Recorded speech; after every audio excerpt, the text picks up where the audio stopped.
오늘 우리에게 주시는 하나님의 말씀은 구약 성경 느헤미야 3장 1절에서 5절과 31절에서 32절의 말씀입니다.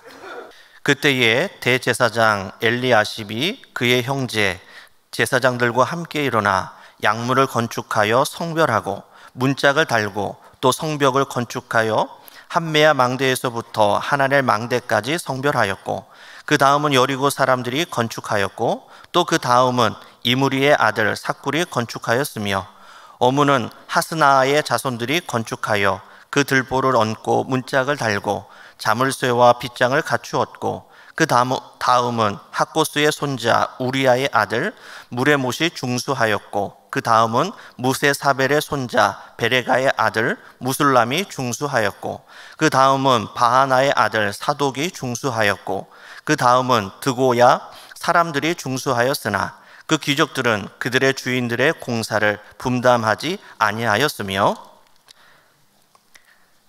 그 다음은 금장색 말기야가 한밑갑 문과 마주대한 부분을 중수하여 느디님 사람과 상인들의 집에서부터 성모퉁이 성루에 이르렀고, 성모퉁이 성루에서 양문까지는 금장색과 상인들이 중수하였느니라. 아멘. 오늘은 재건의 완성 컴퍼니라는 제목으로 말씀을 전하고자 합니다. 2007년 12월의 일이었습니다. 이 충남 태안에서 이 해상 크레인선과 유조선이 충돌해서 기름이 대규모로 유출되는 사건이 있었습니다.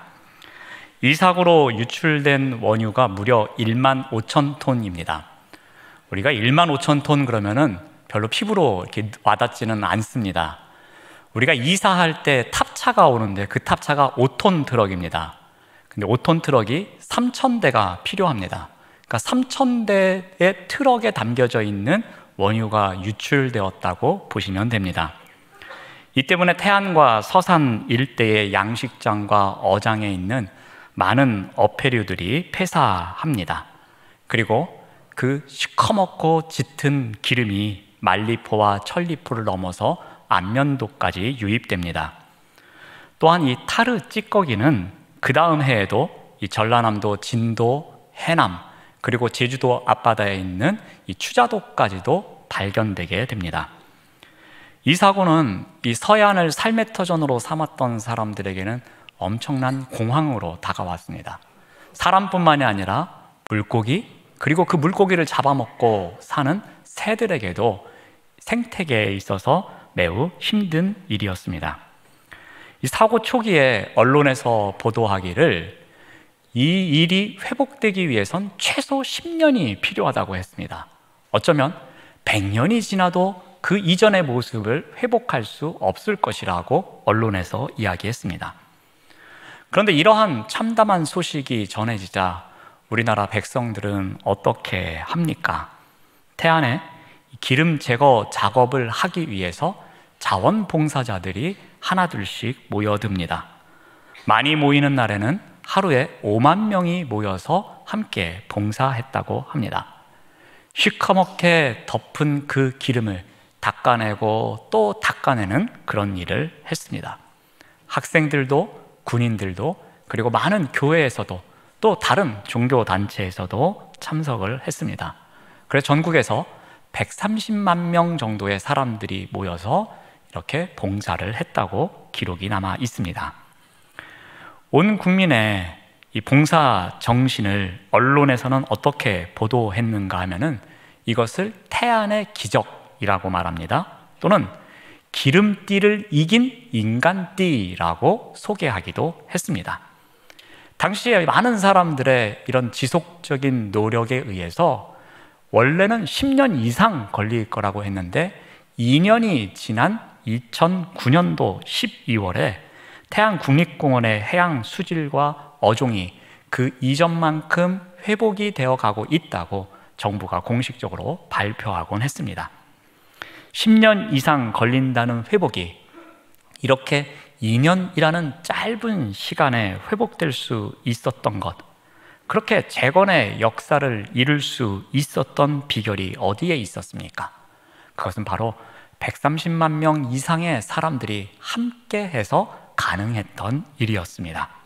봉사자들의 마음과 눈물과 땀이 함께하는 가운데에 이 어려움을 이겨내고 재건할 수 있었던 겁니다. 저도 교회에서 청년들을 데리고 이 태안 기름 제거 작업에 다녀왔습니다. 제가 엄청난 사진을 한 장 공개하겠습니다. 저기 있는 저 사람이 접니다. 대략 한 15년 전의 일인데요. 저 때는 상당히 풋풋했던 걸로 제가 기억이 납니다. 제가 지금 왼손에 들고 있는 것이 돌입니다. 기름덩어리가 아닙니다. 예뻐야 하는 돌이 시커멓게 되어 있습니다. 저것을 이 걸레 같은 걸로 계속해서 닦는 일을 했습니다. 그런데 제가 이 봉사를 다녀오면서 느꼈던 것이 있었습니다. 함께 갔던 청년들, 그리고 주변에서 봉사했던 사람들을 관찰해 보니 세 가지 유형의 사람들이 있었습니다. 먼저는 자기 역할을 충실히 감당하는 사람들입니다. 제한된 시간 안에 자신이 담당하고 있는 영역에서 열심히 걸레질을 하면서 그곳을 회복시키기 위해서 노력하는 사람들이 있었습니다. 또 한 부류의 사람들은 자신이 맡고 있는 영역에서 봉사는 하지 않고 계속해서 떠들고 말로 일을 하는 사람들이 있었습니다. 또 한 부류의 사람들은 그 자신이 맡은 지역에서 자신이 해야 할 일을 다 끝내고 시간이 남으니까 그 옆에 도움이 필요한 사람들에게 가서 그쪽 일을 도와주는 사람들이 있었습니다. 이렇게 세 가지 부류의 사람들을 발견하게 되었습니다. 오늘 본문에 느헤미야가 주도하는 성벽 재건 사역이 나옵니다. 그 과정 가운데 이 성벽 재건이 완성되기 위해서 필요한 것이 있었는데 바로 함께하는 사람들입니다. 그리고 함께하는 사람들의 명단이 기록되어 있는데 그것이 바로 느헤미야 3장입니다. 그런데 그들 가운데에도 세 부류로 나눌 수가 있습니다. 자, 먼저 자신이 맡은 지역에서 자신이 맡은 일을 신실하게 감당하는 사람들입니다. 그들 중에는 종교 지도자들도 있었습니다. 3장 1절 말씀을 봅니다. 그때에 대제사장 엘리야십이 그의 형제 제사장들과 함께 일어나 양문을 건축합니다.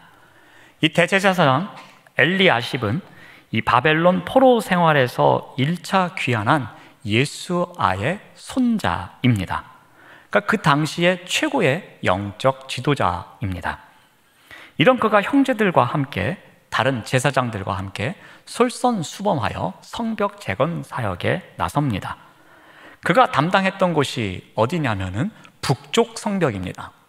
북쪽 성벽은 외세로부터 가장 많은 침략을 받는 곳입니다. 적들의 공격에 대해서 언제나 큰 위협을 받는 곳이었습니다. 그런데 그러한 곳에 대제사장을 비롯하여서 여러 제사장들이 함께 하면서 성벽을 재건하고 있습니다. 그런데 이 북쪽 성벽 쪽에 양문이라는 곳이 있습니다.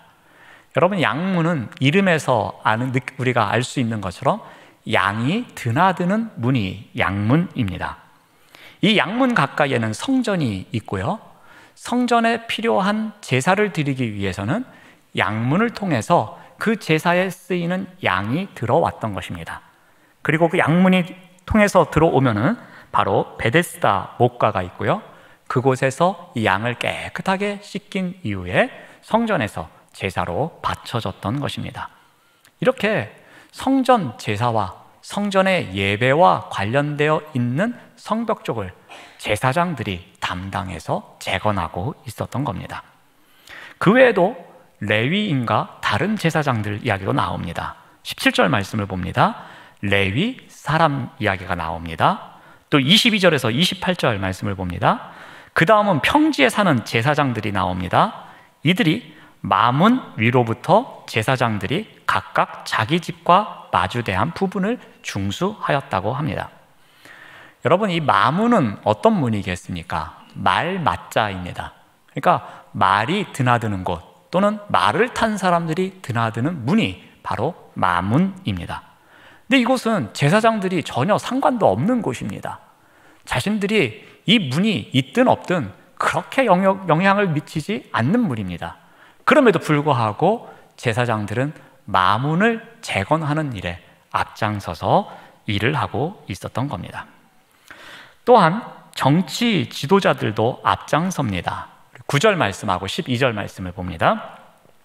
그 다음은 예루살렘 지방의 절반을 다스리는 후루의 아들 르비야가 중수합니다.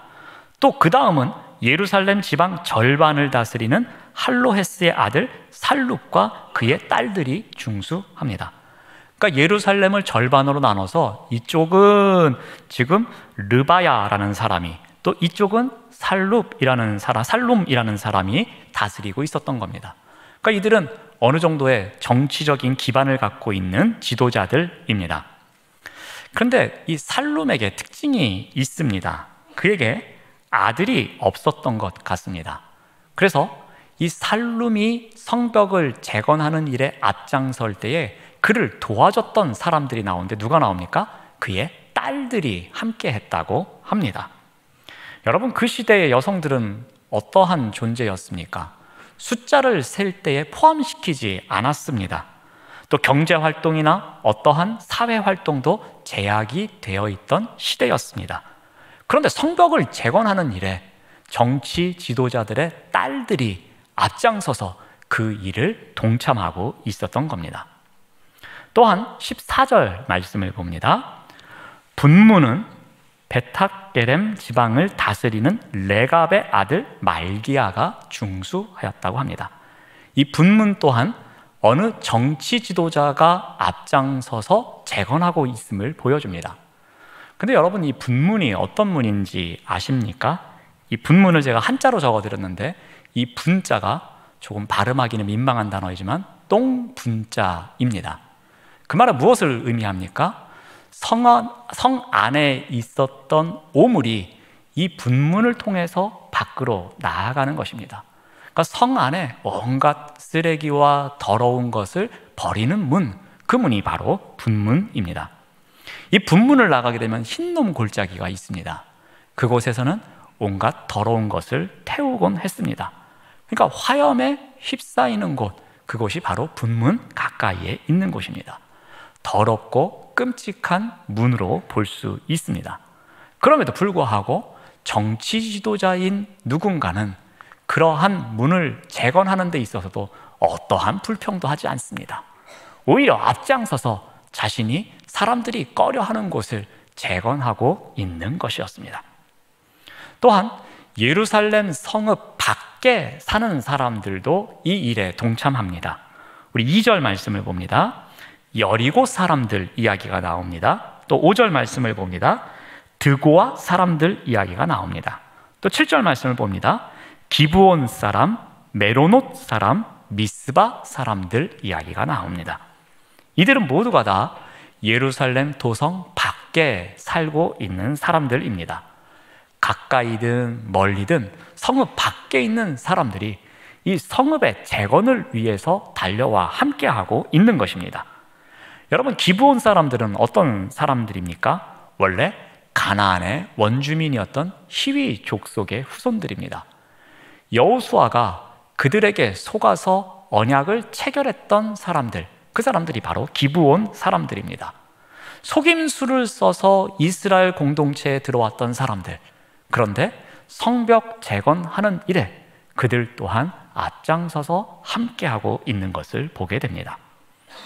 또한 성벽 재건에는 부유층과 상인들도 함께합니다. 우리 8절 말씀을 보면 금장색이 나옵니다. 그리고 향품 장사가 나옵니다. 근데 이들이 예루살렘의 넓은 성벽을 담당했다고 합니다. 또한 32절 말씀을 보면 상인들 이야기가 나옵니다. 여기에 금장색 또는 향품 장사, 이런 사람들은 나름대로 그 시대의 재벌들을 이야기했습니다. 이들이 경제적인 능력이 있는 사람들이었습니다. 또한 상인들 또한 무슨 일을 하는 사람이었겠습니까? 장사를 하면서 돌아다니는 사람이다 보니까 경제 활동을 하는 사람들입니다. 이렇게 경제적인 여유가 있는 사람들이 무슨 일을 감당합니까? 넓은 성벽을 감당했던 것입니다. 그들이 사재를 털었든 아니면 좀 더 투자를 했든 어떠한 방식을 통해서든 이 넓은 성벽을 재건하기 위해서 부유층과 상인들이 앞장섰음을 볼 수 있습니다. 또한 여기에서 우리가 중요한 것을 한 가지 볼 수 있습니다. 이들이 각자의 맡겨진 자리에서 각자의 역할을 얼마나 잘 감당했는지를 나타내는 단어가 있습니다. 오늘 본문이 32절까지 있습니다. 그런데 그 가운데 29번이나 나오는 단어가 있습니다. 바로 그 다음은 이라는 단어입니다. 어느 한 사람이나 어느 한 그룹이 담당하고 있는 지역을 소개하고 그 다음은 누가 하고 그 다음은 누가 하고 그 다음은 누가 한다 그러면서 29번을 반복해서 설명하고 있습니다. 지금 이곳에 모인 사람들은 그 다음은 이라는 원칙에 따라서 자신의 순서에, 자신의 지역에 자신이 맡은 일을 감당하고 있음을 보여주고 있습니다. 나름대로 그들이 역할을 나누었고 그 역할을 각자가 감당하고 있음을 보여주고 있는 것입니다. 정치인이라고 부가 많다고 해서 종교 지도자라고 해서 어떠한 차별도 없습니다. 그들이 분문이라는 그런 더러움을 상징하는 문을 재건하는 일에도 아니 어떻게 내가 정치 지도자인데 이런 문을 재건할 수 있겠냐고, 나에게는 좀 더 빛나는 성문을 재건할 수 있도록 바꿔달라고 그렇게 불평하며 청원하는 사람 아무도 없습니다. 자신에게 맡겨진 일이라면 그 맡겨진 장소에서 그 일을 신실하게 감당하고 있었던 것입니다. 성벽 재건에는 신분의 차별도 없었습니다. 지역의 차별도 없었습니다. 어떠한 계층의 차별도 없었습니다. 다양한 사람들이 함께 모여서 각자가 맡은 일을 신실하게 감당하고 있었습니다. 예루살렘 성벽 재건은 절대로 느헤미야 혼자서 할 수 없는 일이었습니다. 성경을 오늘 자세히 살펴보지는 않았지만 15가지 이상의 직업을 갖고 있는 사람들이 소개됩니다. 그리고 명단만 75명이 등장합니다. 이 75명 이외에도 많은 사람들이 함께 했을 것입니다. 오랜 기간 무너져서 방치되어 있던 성벽이었습니다. 그런데 그런 예루살렘 성벽을 재건하는 데 걸린 시간은 52일입니다. 빠른 시간 안에 이러한 역사를 이룰 수 있었던 비결이 과연 무엇이었겠습니까? 묵묵히 자신이 맡은 자리에서 자신이 맡은 일을 감당하는 사람들이 함께 했기 때문에 가능한 일입니다. 우리가 소속되어 있는 공동체 또한 마찬가지 원리를 갖고 있어야 합니다. 이 시대에 우리에게 무너진 영적인 성벽이 있다면 그 성벽을 재건하기 위해서는 어느 한두 사람의 노력으로 되는 것이 아닙니다. 아무리 느헤미야와 같이 헌신된 사람이 있을지라도, 아무리 느헤미야와 같이 탁월한 리더십이 있을지라도, 아무리 느헤미야와 같은 탁월한 전략가가 있을지라도 혼자서는 결코 할 수 없는 일이 재건입니다. 이 재건에는 함께 연합해서 협력하여 함께하는 사람들이 있어야 합니다. 그 사람들이 나에게 맡겨진 일을 그 자리에서 감당해야만 이 재건이 가능한 것입니다. 그래서 재건은 어컴퍼니를 통해서 이루어지는 것입니다. 자, 두 번째 부류의 사람들입니다. 자신이 맡은 일을 감당하지 않고 있는 사람들입니다. 우리 5절 말씀을 봅니다. 그 다음은 드고아 사람들이 중수하였으나 그 귀족들은 그들의 주인들의 공사를 분담하지 아니하였다라고 성경은 기록합니다. 이 드고아는 예루살렘에서 대략 18km 정도 떨어져 있는 곳입니다. 그런데 그곳에서 거주하고 있는 대부분의 사람들은 지금 예루살렘으로 와서 성벽 재건 공사에 동참하고 있습니다. 그런데 이 사역에 동참하지 않는 사람들이 있습니다. 누구라고 기록하고 있습니까? 귀족들은 그곳에서 오지 않고 있다는 겁니다. 모두가 다 자기의 분량을 맡아서 감당하고 있는데 이 드고아 지역의 귀족들은 오지 않고 있는 것입니다. 과연 이유가 무엇이겠습니까? 이거는 드고아가 위치해 있는 지역적인 특성 때문입니다. 지금 성벽 재건을 계속해서 회방하고 있는 사람들이 있습니다. 대표적으로 이 산발락과 도비야입니다. 또 그를 돕고 있는 게셈이라는 사람이 있습니다. 그런데 이 게셈이 통치하고 있는 곳, 그곳이 바로 이 드고아라는 지역과 이웃해 있습니다. 그러다 보니 이 드고아의 귀족들이 계산기를 두들기고 있는 것입니다. 혹시 내가 가서 예루살렘 성읍 재건을 돕는다면 나중에 내가 게셈에게 무슨 일을 당하는 것은 아닐까라는 두려움이 있었던 겁니다. 그러한 마음이 있어서 말로만 재건을 하고 그들은 그 사역에 동참하지 않고 있었던 겁니다. 또한 이런 사람들도 있습니다. 30절 말씀을 봅니다. 살랍의 여섯째 아들 한운이 한 부분을 중수하였다고 나옵니다. 여러분, 성경을 자세히 보시면 살랍의 여섯째 아들이 중수했다고 합니다. 자, 그러면 누가 궁금해집니까? 첫 번째 아들부터 다섯 번째 아들은 어디 갔느냐입니다. 이들은 사역을 했는데 성경이 기록을 빠뜨린 건 아닐까라고 생각할 수 있습니다. 하지만 성경은 이름을 기록할 때 서열을 매우 중요시하게 생각합니다. 그러므로 첫째 아들을 빠뜨리고 여섯째 아들을 기록하지는 않습니다.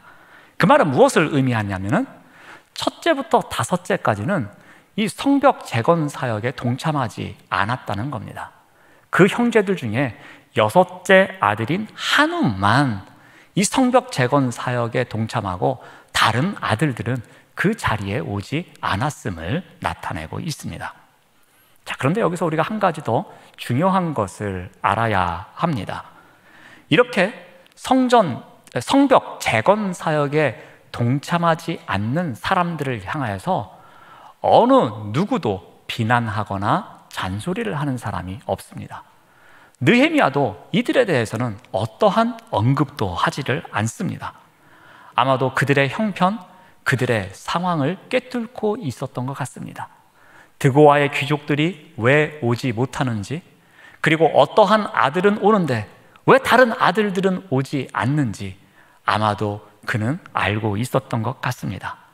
그래서 그는 아무 말도 하지 않습니다. 그리고 그들을 포용해 줍니다. 여러분, 공동체는 이러한 모습이 있어야 합니다. 분명히 자신의 뜻과 다른 일들이 일어납니다.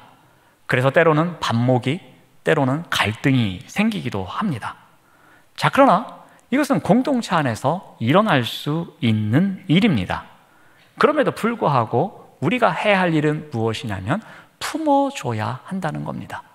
그들이 우리와 뜻을 같이 하지 않는다고, 나의 뜻에 동의하지 않는다고 해서 그들을 배척하거나 비난해서는 안 된다는 것입니다. 그들의 상황이 있을 것을 생각하면서 함께 포용해주며 나아가는 것이 중요합니다.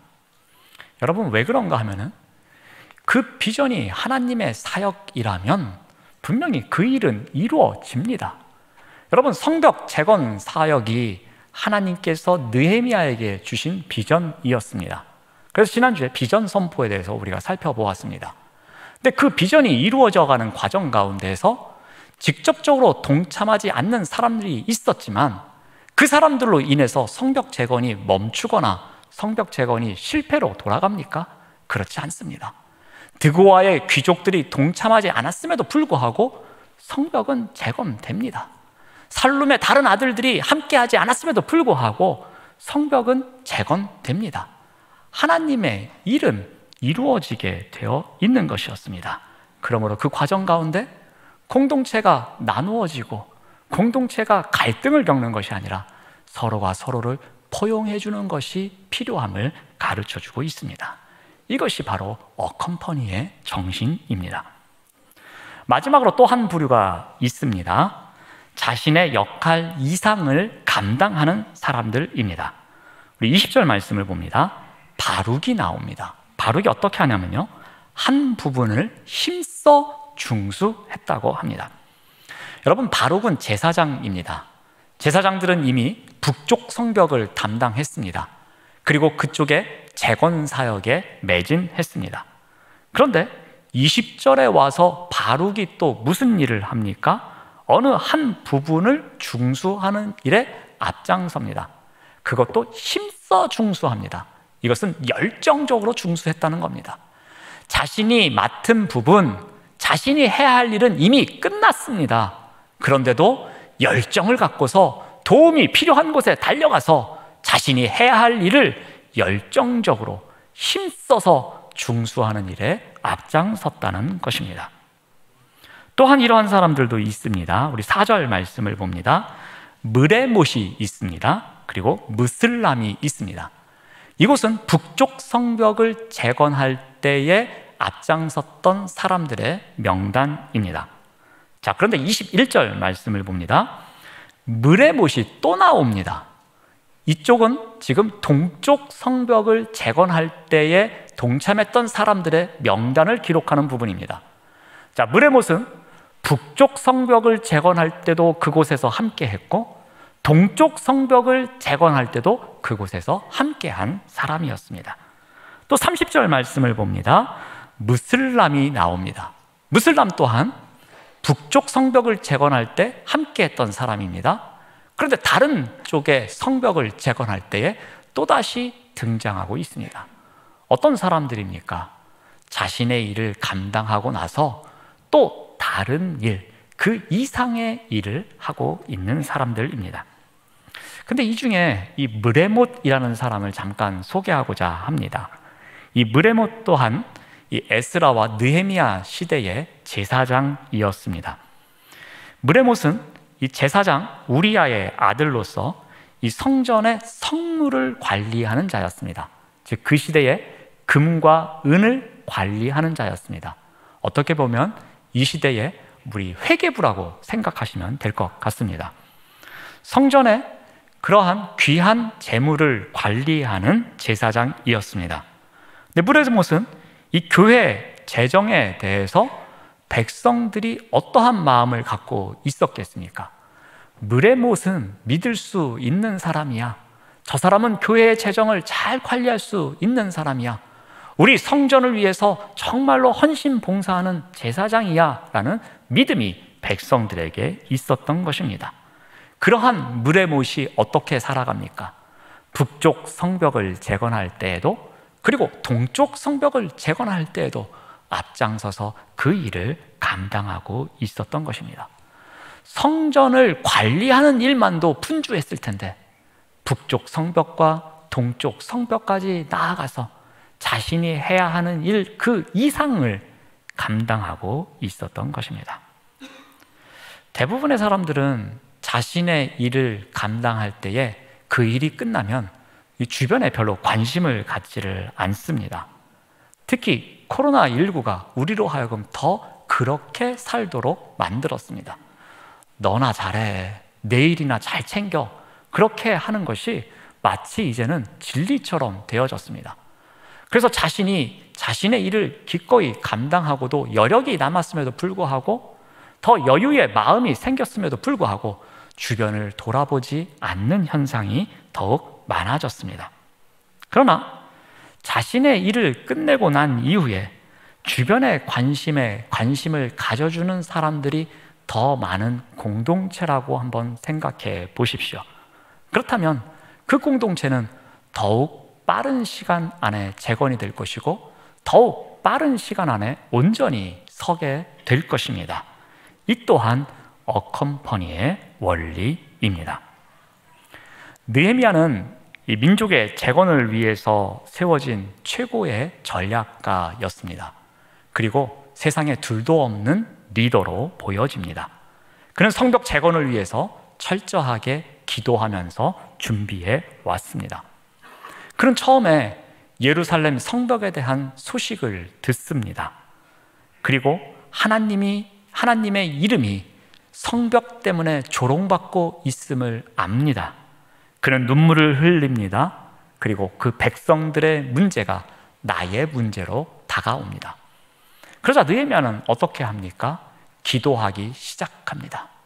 무릎을 꿇고 탄식하며 자복합니다.